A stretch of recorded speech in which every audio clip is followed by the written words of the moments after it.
And we are back again for a new episode of Agree or Disagree ahead of the British Grand Prix this coming weekend. It does what it says in the tin this episode. We take 6 of your guys' best opinions, whether crazy or bold, and we give our opinions. We say, do we agree or do we disagree?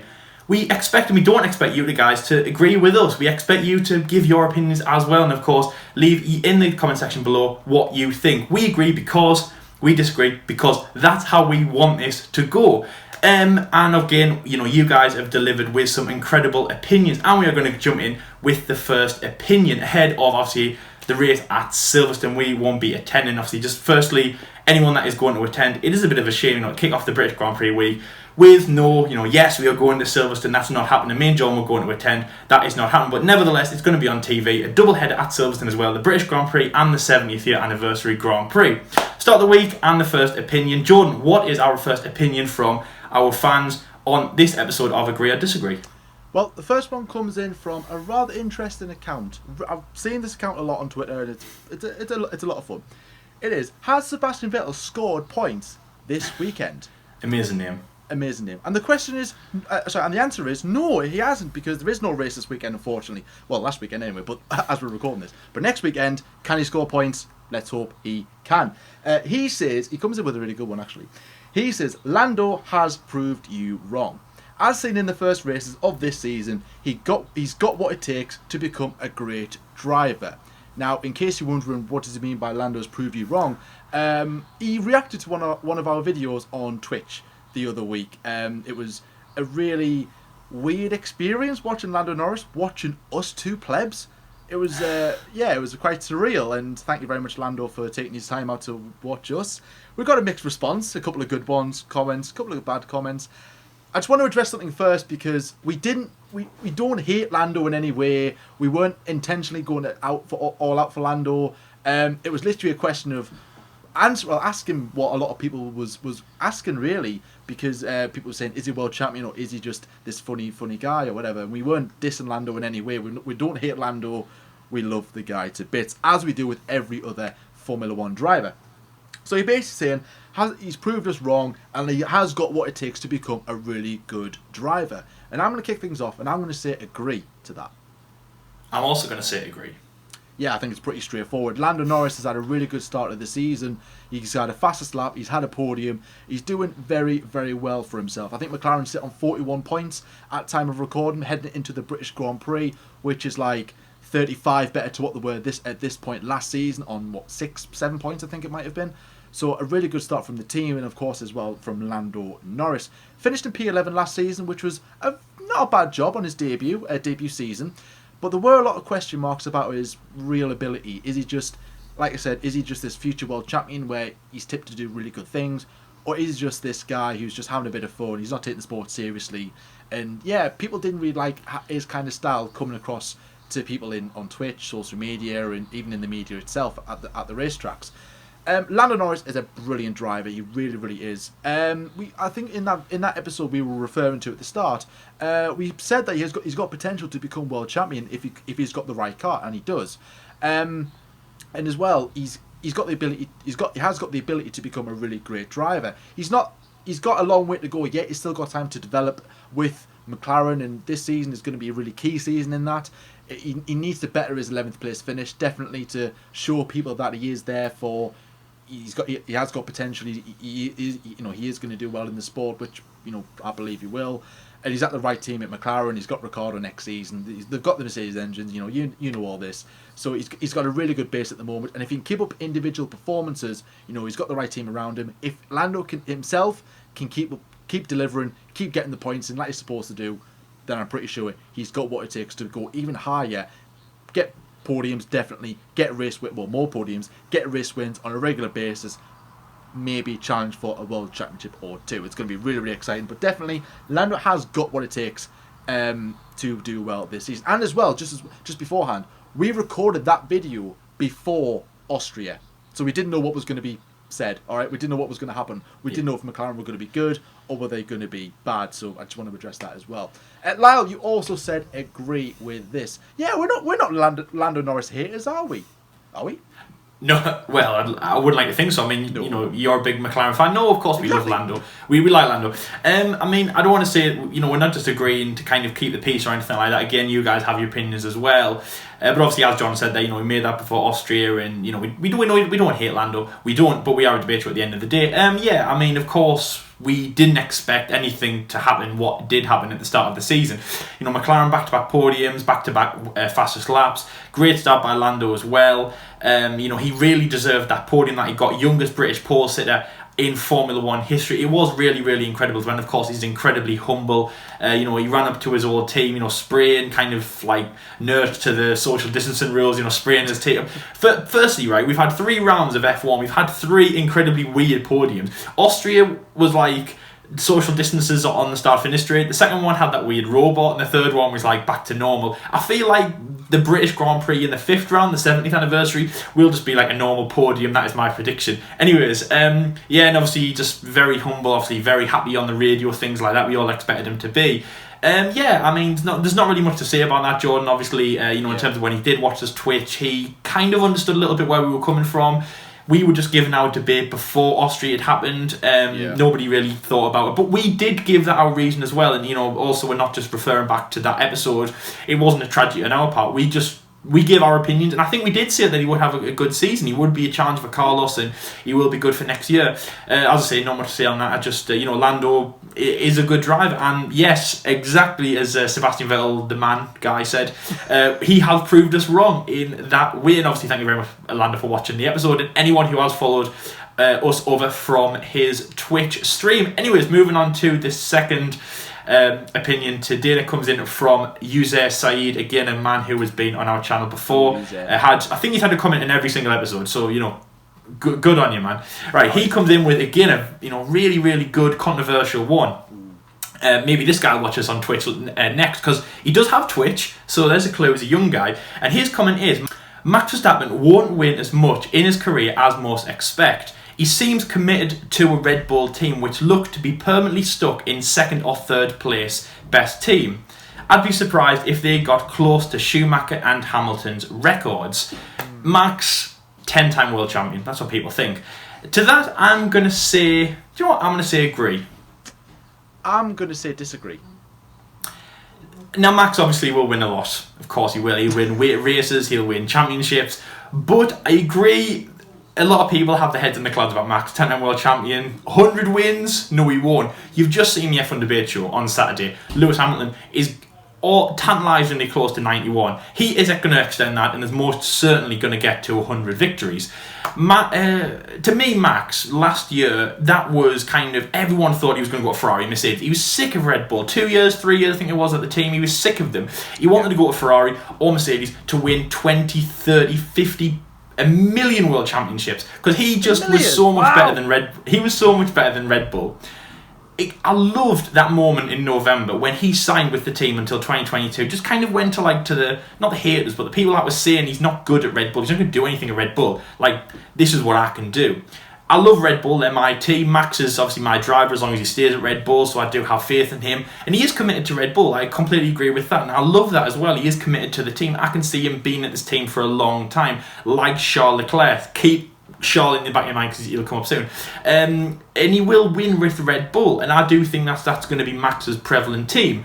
Obviously, again, like we discussed in the F1 debate show, as long as Mercedes are on top, if Red Bull just don't have a chance. To Max moving teams, I think that's a complete disagree. I don't think he will. He won't move teams. I agree that he won't move teams. He'll stay with Red Bull, and in that way, I think he will win race with Red Bull because he's very talented, and Red Bull are a very good team. Albon will, of course, learn that very soon, and you know there will be a good team going forward. There'll never be a midfield team. There'll always be a top runner. But yes, Mercedes, if they're keeping dominating, Red Bull will struggle to match and beat them, and especially if Hamilton's in the mix, they will struggle. If Red Bull can get back to the the V8 days of when they obviously won the 4-4 with Sebastian, then yes, of course Max will dominate like Sebastian did. But at the moment, in the near future, which is the only real thing we can look at, and again, like we mentioned in the DS on Saturday, if Mercedes are on top, and it looks like they will be, even through the regulation change of 2022, Mercedes, if they're on top, Red Bull don't have a chance, and Max will win races, and he hopefully will win the championship, definitely be in the running like he has been in the last few years. But yes, he won't be on top as what people think. And obviously, firstly, in terms of what he says is, he won't win as much as people think. Everyone has their own opinion on Max. Some say he's amazing, some say he's godlike, some say he's good, some say 3 world championships, some say 1, some say 10. It really depends on what you think. So obviously, you can say, let us know mainly about this Max thing. It's definitely open for opinion. What did you think he would achieve? And yeah, what do you think he actually will? So Jordan, you said disagree. Yeah. Max stays with Red Bull, 50 billion time world champion. We've talked about that many, many times. Obviously, that is what's written in the stars for the young Dutchman. But you disagree, and you think he will be 50 billion times world champion. I hope you're not just trying to make up for the Lando Twitch and hopefully we get mentioned positively by Max on Twitch. Big up, Max. We are big fans.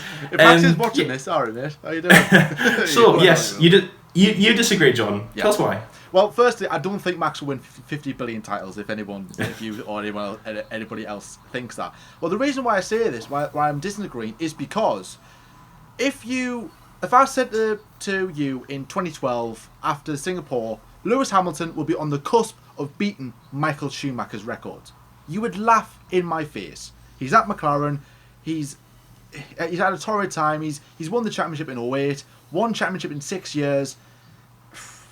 Saying that now, I'm going, what? 1 title in 6 years? How did he cope? And look at what he's achieved since moving to Mercedes. Now, you know what I mean? Like, so Max has got a long time to develop. He's got a long time to learn. Sorry, not learn, but progress in his Formula 1 career.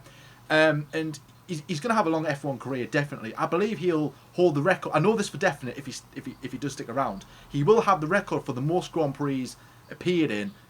I'm going to guess over 400 at this rate, because there's more races being added. He's still very young. He's 22, I think he is. Yeah. He's got a long career ahead of him. He's already had a long career, and he's going to have a very long one for that matter. So I think he'll have that record in the bag. But the problem is, at the moment, it's not Max, because Max is a brilliant driver. He absolutely is. And if you give him the right car, it's going to be scary. Like, yeah, he's shown this in a Red Bull that is not really competitive. Well, it is competitive, but this season they just haven't got the car together. Almost, it's almost undrivable in some scenarios. But Max has proven at moments where he can be a brilliant driver, wheel to wheel racing. And then there has been moments where you go, that's where Max needs to improve on, especially in Mexico 2019 when he kind of admitted that he made a mistake for not slowing down in yellow flags. It's like, do you really want to be saying this, Max? So he's got a lot to learn in that sense. But the problem is Red Bull. Red Bull have not got a winning car at this present time.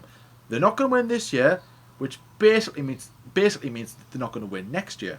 I could be wrong, but chassis freeze and all this, I really, really doubt it. So 2022 is going to be a big, big year for Max. And if Red Bull are nowhere near winning a title after a regulation change, Max will be definitely thinking about moving on. He's got the ability to win a world championship, definitely more than 1, 2, 3 perhaps. It all depends where he goes. He could be at a team that doesn't even exist at this present time. He could be, or might move to Mercedes. He might move to Ferrari if they do anything better. Aston Martin if they're at the front of the grid. We don't know where Max is going to be in a few years' time. So Red Bull could get it spot on. They could become the brand new dominant team again, and Max could be winning races. And there we go. He's got the best car on the grid. He deserves the best car on the grid at that point. And he's gonna do some brilliant things in a Formula 1 car.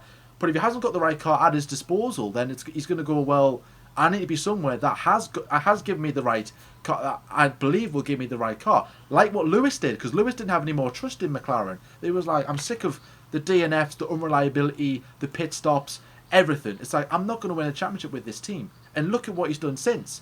And look at where McLaren have been since. He made the perfect call at the right time. So Max, I think that'll come to Max eventually, where he'll go, after 2022, he'll go, it's either going to be bang on the money, Red Bull have got it spot on, or it's going to be I need to go elsewhere.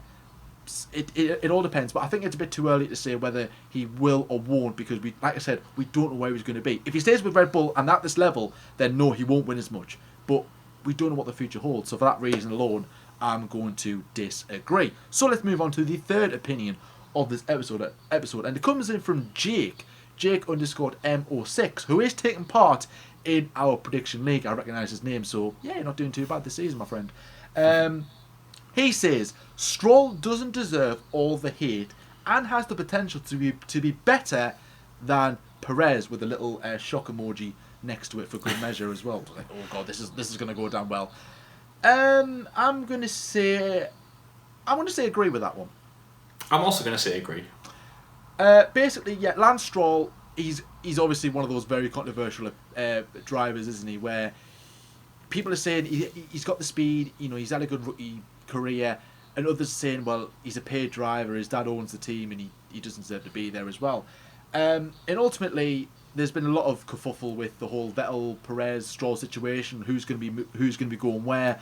More than likely, Perez will be leaving Racing Point for next season when they go to Aston Martin in favour of Sebastian Vettel, which hasn't went down well with the F1 community. People are like, why Perez deserves this? He's a better driver and stuff.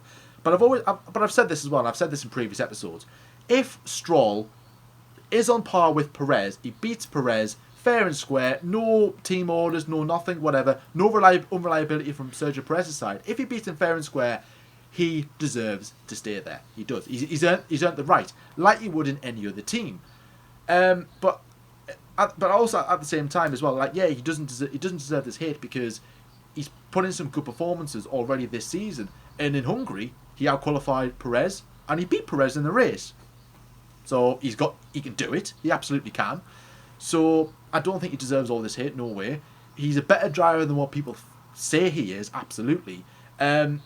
He's not exactly the best. He's not the up and coming talent. He's not going to be leaving Formula 1 with about 10 world championships behind his belt. He's not.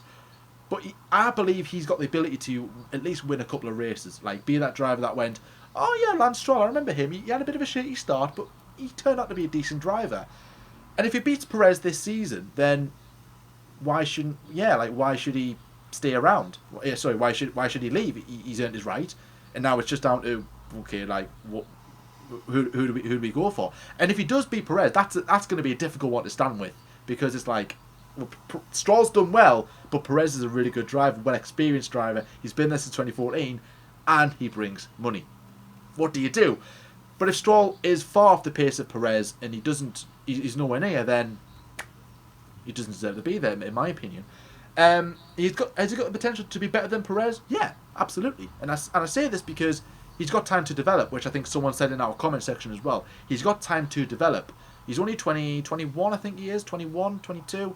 So he's got a lot of potential in there. He's got a lot to learn as well. And if he's going to be the right guy to take Aston Martin forward, to be like maybe one day the lead driver, then he's gonna need to learn quick. He needs to swim without armbands. I think he's swimming with armbands just a bit. He needs to take them off and swim on his own and stand on his own 2 feet in a way. And yeah, but that's not me having to go Perez, because I would love to see Perez and Vettel at Aston Martin next season. But like I said, if Stroll beats Perez fair and square, then all right, Stroll, you deserve to be there. Let's see how you do against a 4-time world champion. That's going to be controversial, isn't it? So, but yeah, no, I agree with it. Stroll doesn't deserve this hate. But if you are a hater of Stroll for whatever reason, that's your own opinion. I'll let you get on with your day. All right, see you later. Lyle, you also said agree as well. Lance Stroll fan, anyone? Yeah, Lance Stroll fanboy, you here? Yeah. I could see myself. Yeah, I mean, Lance Stroll has been a topic of so much debate in F1. Firstly, that comment said he has a chance to be better than Perez. That's why I'm agreeing, because it doesn't say that he is better than Perez, doesn't say that Perez is better than him. He said he's got the chance to be better than him, and of course anyone has a chance to do anything. And as I said, that's the point of agree or disagree, really. So of course Stroll definitely has a chance. Deserves to be there at the team. We're not going to go into all that spiel, about like his dad owns the team and does he deserve to be there and all that. He does. He gets some good results. We have seen some good performances from him at the start of the season. Of course, Mercedes, Racing Point. That is looking good. Yeah, I think he does deserve to be there. Of course, better than Perez. It's hard to judge. Again, like Jordan said there about next year, what's going to happen, who's going to move for Sebastian Vettel. It looks like this is now the number one thing on both drivers' minds. That they have to perform the best this year to because they don't want to get dropped for this driver. It's a little bit like 2018, in Racing Point, Force India/Racing Point, when of course it was Esteban Ocon, Sergio Perez. Who was going to move ahead? Who was going to move for Lance Stroll to come in? Of course, it was inevitable that he was going to go in. Who was going to get kicked out? And it became this battle between Ocon and Perez to establish dominance in that team. The person with the best results would go forward, and the best driver, and kind of the most respected, the most liked, and obviously the best driver, as I've just said, on the grid, would stay. And this in turn caused a few problems by them too. They collided in Baku, they collided in Spa, they collided at the race that I was at in Singapore. And in turn, that of course that also might have also led to that crash between Verstappen and Ocon, and obviously Perez came out of that looking the best. It might also in turn kind of cause a battle, a rumble between these two this year. I'm saying it might be a positive thing. I'm not going off like 2018 saying that was a bad year for them. It was. Ocon and Perez just didn't get on. I'm not saying that that'll happen this year. Perez and Stroll might have a good battle. But I think that is the whole point of Racing Point in 2020. It's going to be a battle between, obviously, who's going to be the leader of the team, of course, who's going to see Aston Martin through, but who is going to stay and partner Sebastian Vettel, because yes, it is looking inevitable that he is going to go there. We did have a question that said, is Sebastian Vettel going to retire? I was so close to putting that in, but we already have a Seb statement. Stay tuned for that. On that as well, again, it's retire or Aston Martin/Racing Point. But I think now those are the only two options on the table. And yes, he does have the opportunity to be better than Perez, John, but we'll have to see what happens. I'm just so grateful, and this question is so good because that Racing Point is so, So, it can battle at the front. It can battle in the midfield. It can almost be better than the midfield drivers, and it can battle the front runners. We've seen it battle the Mercedes, and the Ferraris, beat the Red Bulls. It's incredible. So we should have a great battle between those two drivers, and Stroll for sure definitely has the opportunity, the chance to win. Stroll is someone who you could put a bet on at 100-1 to be better than Perez, and you would win a fortune. His evolution in Formula 1 has been absolutely incredible. And we just absolutely love seeing what he can do. So I do agree with that statement, and he does have the opportunity to be better than Perez. At the moment, I would say no, I'd say Perez is better. But yes, he definitely has the chance. Anyways, moving on to the fourth opinion today of this episode, and it comes in from Kids Love F1. And he says, big Ferrari fan, of course, coming in with the Ferrari statement, and he says, Charles Leclerc won't win a championship with Ferrari and have a career like Jean Alesi. That is a hard one to dispute. Of course, we know how bad the Ferraris have been at the start of the season. But I'm going to say disagree. I'm also going to say disagree with that one as well. Charles Leclerc is the man who is implemented into the team. He is part of Ferrari, and he will go on forever. I mean, as soon as to be honest, he was a fan. He was implemented into the Tifosi.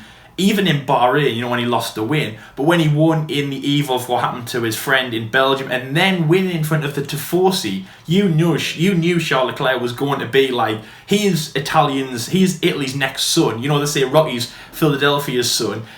Charles Leclerc is Italy's favourite son. In that partnership, that kind of love is absolutely incredible. So Charles will be at the team for a very long time, given basically as much as Ferrari can throw at him to win the World Championship. Of course, in the time of Jean Alesi, it wasn't great at Ferrari, and he did miss out quite a lot of times. But obviously, all of his faith and all of his eggs in the basket at that team. Charles definitely has a chance to be World Champion. But is the car going to get him there? That's the thing. We are seeing a bad Ferrari at the moment.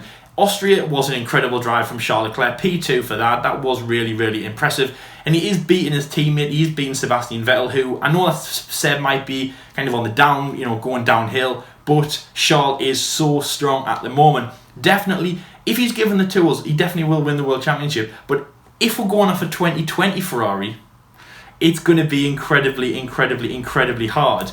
All we can say is we're in this for the long run. And again, there's not much to say about this. We're just in this for the long run, and I do believe that Charles Leclerc will win the championship. Again, a bit like the Max Verstappen quote. If he's given the right car, if he's given the right opportunity, he can for sure win the World Championship. Him alone, and Max alone, and Charles alone can definitely win the World Championship. But given him, and also like Max, Charles will not move teams. Charles is going to stay at Ferrari until the day he leaves Formula One, until the day he completes his 300th Grand Prix. He will be at that team forever. You mean like forever? Lando comment, hit us on Twitch. Lando fanboys here. So yes, Charles will stay at the team, and whatever happens at the team, he will just go along with it. I'd like to see Ferrari give him the car to win the World Championship, but going off 2020, it's not going to happen. Hopefully they can get a new regulation change, and hopefully they can battle the Mercedes, who again, as we've just said there, will be at the front through all this regulation change and things like that. But again, like very much like Max Verstappen, give him time. He has got a long time at the team. Yep. Charles will be at the team in 2030, and he will be 31 or 32, something like that. So just give him time. He has time, and Ferrari have time. Jordan, what did you say again? Disagree. Oh, sorry. So Jordan, you also said disagree. Charles Leclerc implementing the team, Italy's favourite son, and yeah, you think he will win the World Championship and he won't be like Jean Alesi. Why do you think that? Well, I'm just going to reference what I said before about Max Verstappen. You don't know where Charles is going to be or where Ferrari are going to be in the next 5 or 6 years. And again, that regulation change is going to be key if Ferrari want to be going forward. Charles signed a long-term deal, was it a 5-year deal at the end of 2019, which proved that Ferrari have trust in Charles and Charles has trust in Ferrari. Charles has the ability to become a world champion, like what Lal said there before, and so does Max. And if they leave Formula One without a championship, it's like, what a waste of a talent we've just seen here. Charles Leclerc proved it in junior categories, certain drives. I mean, Bahrain 2017 was a brilliant one example. Fighting from the midfield, got to a pit stop, came out in 14th place, won the race with like 6 laps to go, or something ridiculous like that. It was crazy. So Charles has the ability to go on and win championships, and Ferrari aren't in a position to be winning championships. And again, like Max, he won't win it this year, and he's not going to win it next year. 2022 is going to be key. It's almost like a copy and paste about Max. I mean, Lyle said there that Charles will be at Ferrari forever till the day he leaves Formula One. If Ferrari again don't hit that regulation phase well, and they are well off the pace of the front runners, and Ferrari are just all over the place, Charles will be looking at other options. He's like, well, if Ferrari aren't going to give me a championship winning car, I need to go somewhere that can. And again, that could be Mercedes, it could be a team that doesn't exist in Formula One at this present time. So and he's not going to be there just because, oh, it's Ferrari, I'm going to stay here for life. It's like, no, he's there to win championships and to become world champion. And if Ferrari can't deliver that, I'm sorry, he's going to go elsewhere to be looking for it. And for that reason, I mean, yeah, Charles Leclerc will be world champion. It's just where will he become world champion? And like I said, at Ferrari, there is time to Ferrari to salvage themselves. They need to hit that 2022 regulation spot on, because if I say agree and if I say that I agree, and Charles won't become world champion with Ferrari and he'll have a sour career, then I'm writing off Ferrari at 2022 before it's even begun. So, ask me this in 2022, and then I'll give you a more detailed answer than this. But no, I would say disagree, and I would say he's not going to win it now. He's not going to win it soon. That is going to be a key year for Ferrari, 2022. What can they do? And Charles, he's going to be the lead driver alongside Carlos Sainz. I believe he'll be there at that stage. And fingers crossed that they have got their act together, that they have got the work cut out, that all the hard work in Maranello is paid off. They do hit the ground running, and they do get back to their winning ways and give Charles Leclerc a championship winning car, give Verstappen a championship winning car, having them two battling at the front. Can't wait for that. I do hope that is going to be the case in the future. So moving on to my final opinion of the episode, of the penultimate one overall, and it comes in from a brilliant name. I love this. Like, nice picture as well, mate. Cheesy Dibbles. Sorry, but that is a brilliant name. I love that. Cheesy Dibbles. And he goes, C Dibble. Oh, Dibbles. That's amazing. Anyway, sorry, that's caught me off guard. That. And again, it's similar to what we want about Ferrari as well. He says Ferrari needed a bad season like 2020 to wake them up to their own problems, and it will help them in the long run a few years on. And again, we've said this in this episode already, and you guys know it. Ferrari, what the hell is going on back at Maranello? It's an absolute shambles, guys. What's going on? Ferrari fans out there, I feel your pain. We're Newcastle United supporters. We've been through this. We know what it's like. It's horrible. So Ferrari needed a bad season like 2020 to wake them up out of their problems. I'm going to say to that. I'm going to say... I'm tough. I'll say disagree with this one. Do you know what? I'm going to say agree. You're going to say agree. Ferrari needed a bad season. That's the thing though, Ferrari... I'm torn with that. See, I'm torn between this one because Ferrari, they should be known. They should know why they can't win championships. They should know that they aren't anywhere near the front of the grid now.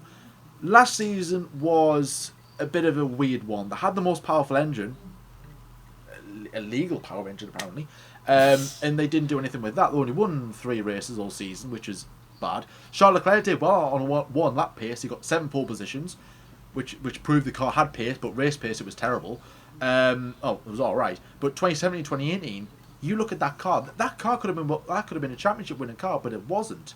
For whatever reason, down to Ferrari, down to the drivers, whatever. Ferrari should know that they aren't at the front. They're not winning championships. They need. And it's been going on for not just for this season, but for a number of years. They have won races. They have been challenging for championships. But for whatever reason, they always slip up. Something always goes wrong. Ever since the days of Schumacher, Raikkonen went there. He won the championship really, really good. Alonso is a prime example. And now so is Sebastian Vettel. Why didn't they win a championship? Or because Red Bull was a better car? Or because of the Mercedes? You would think a team like Ferrari, with the budget that they've got, could conjure up a really good race-winning car, a championship-winning car. They haven't won one since 2000. They haven't won a drivers' championship since 2007 and a constructors since 2008. Ferrari. This is Ferrari. It's awful. I think I agree with some of this because it should be waking them up to there are bigger problems there's a lot more problems than we thought. But not what we even said. This year is worse than what we expected, and you're like, huh, really? Because we were calling it a testing. And you said this is bad. This is worse than what you thought. Oh, dearie me. Get me in the job. No, don't do that. I'm saying disagree, but I'm also saying agree to this. I'm torn in the middle between this. Yeah, hopefully it has woken them up to what is a problem, what the big problem is. But do they know what the problem is and why they're not winning championships? Because you would think that they would have learned the lesson by now, but for whatever reason, they haven't. And I think it might just cost Matty Binotto his job. Commiserations. Lyle, you said agree to this. Explain.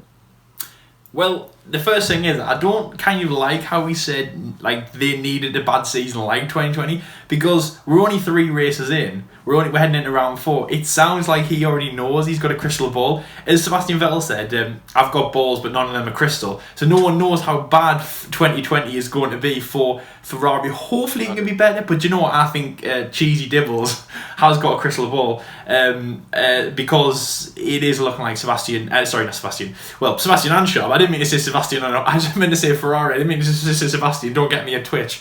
Ferrari, just not going to have a good season in 2020.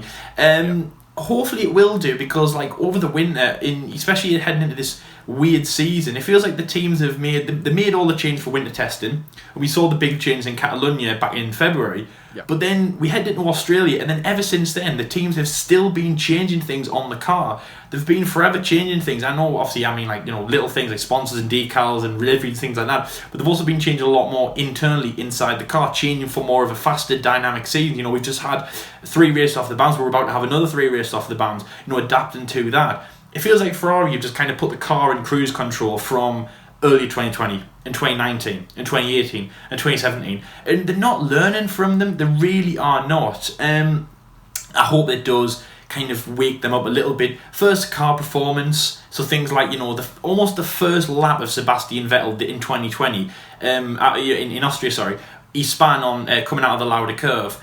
Charles was really bad off the pace. Sebastian was really bad off the pace. They didn't make it into Q3. I think one of them made it into Q3 in Styria. In Hungary, they were showing a bit more pace, but again, it just wasn't strong enough for a front-running team. the drivers also are stepping up their game, and also the drivers that they have at the moment. Like, we already know the problems that Sebastian Vettel's having. You know, they crashed in Styria. You know, it's hopefully these things are getting to Ferrari.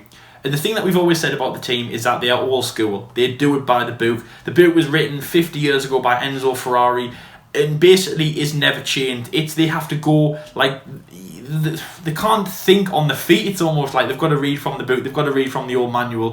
Hopefully things are changing at the team, and hopefully next year, or even later on this year. I know that we've said 2020 is a bad year, and that's what the statement is, but hopefully things do change, because, you know, we're heading into Mugello, the 1000th race for Ferrari. We're thinking that might be the first race where fans are actually allowed in, even if it's just local Tuscany fans who, of course, will go there to hype up Ferrari, and even if they go as 100, they'll still make the atmosphere incredible. And I'm just thinking, if that's the race that they can, you know, think, right, we're heading into this, I think it's round 9 or something, round 10, we're going to head into this, and we're going to learn from all of the problems that we've had. We're going to change the car over. It's not a summer break, but of course, like the summer period, and there's a bit of a gap between Spain and Belgium. That's kind of like the implemented summer break that we're having. We can learn from this, and we can make the 1000th Grand Prix good. And again, you know, just keep learning. There's nothing wrong, Ferrari, with learning as you go along. It's like what we do as a channel. We're forever learning. We're forever Formula. And you know, that's just what we do. We keep learning. We keep, you know, trying to change a lot of things. Hopefully that's what's going to happen. But going back to this, you know, I hope 2020 isn't all bad for the Scuderia. Anyways, moving into the last statement of today's episode, and it comes in from Kieran Fay.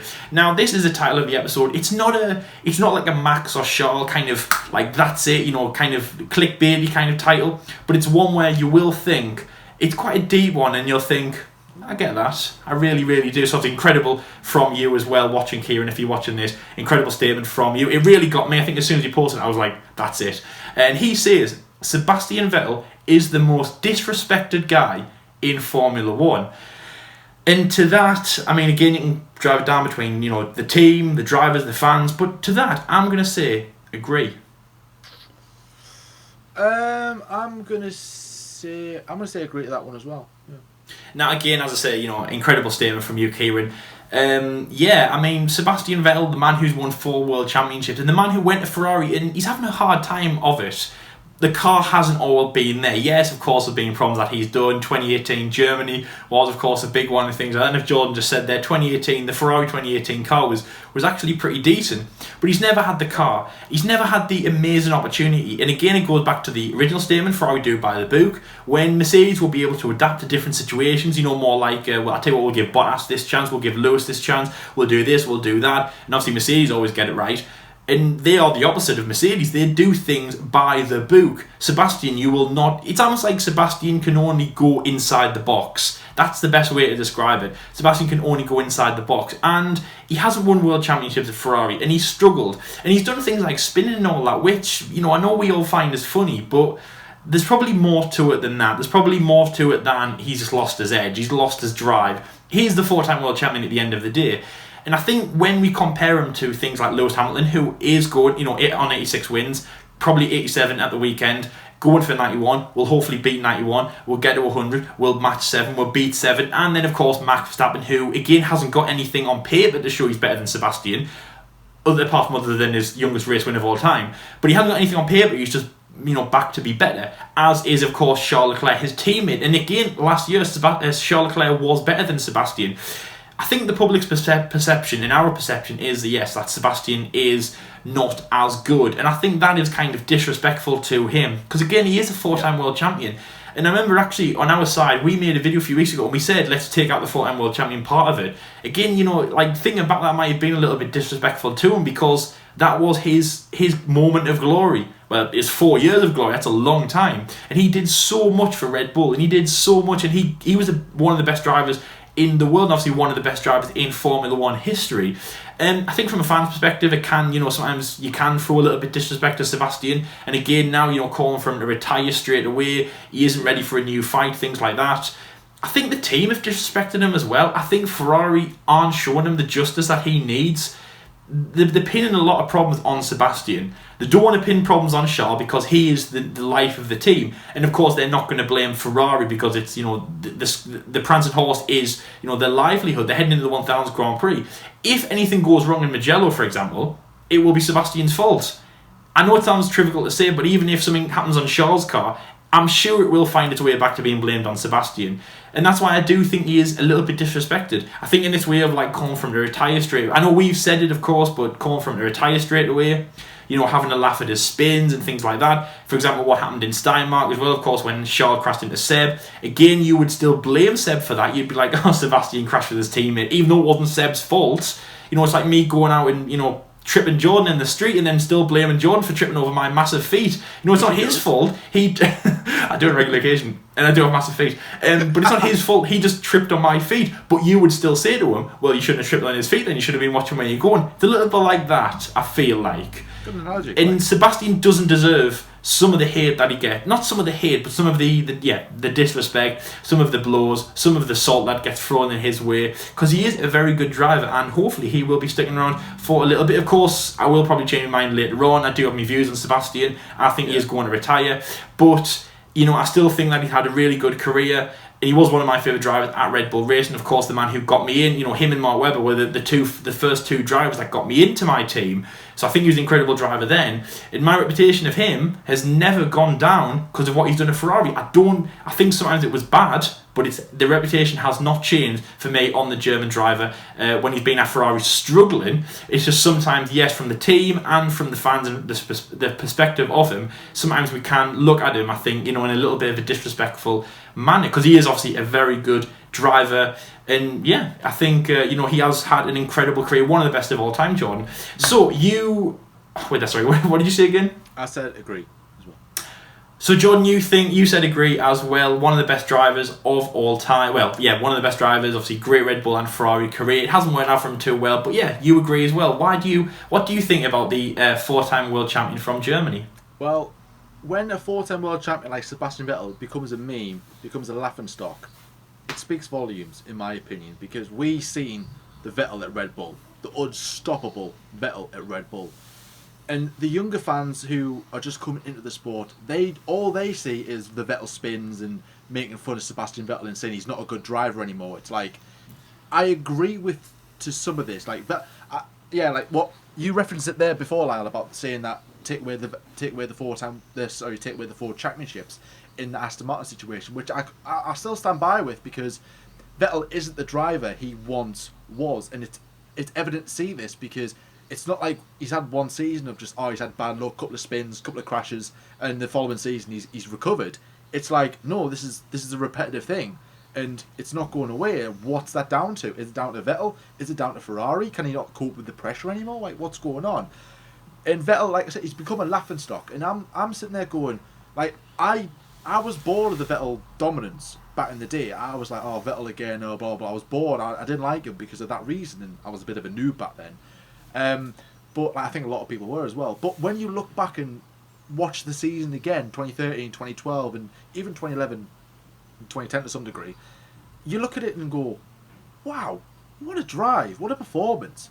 Clear number one, of course it was. It was almost very similar to like the Schumacher kind of days at Ferrari. It was Vettel's team and Webber was just there to play second fiddle. Absolutely was. Since 2010, that was clear. That was clearly that. And Vettel had the best car probably in 2011 and 2013 by a country mile, and he delivered. He absolutely delivered, because the best drivers deserve the best car. And Vettel coped with the pressure. You could say, oh yeah, no one came close to it. He had a couple of battles in some races, but ultimately he got his head down. He did the job. Did no mistakes, no spins, no nothing. And look what he did. And I remember Johnny from Johnny's Corner, obviously.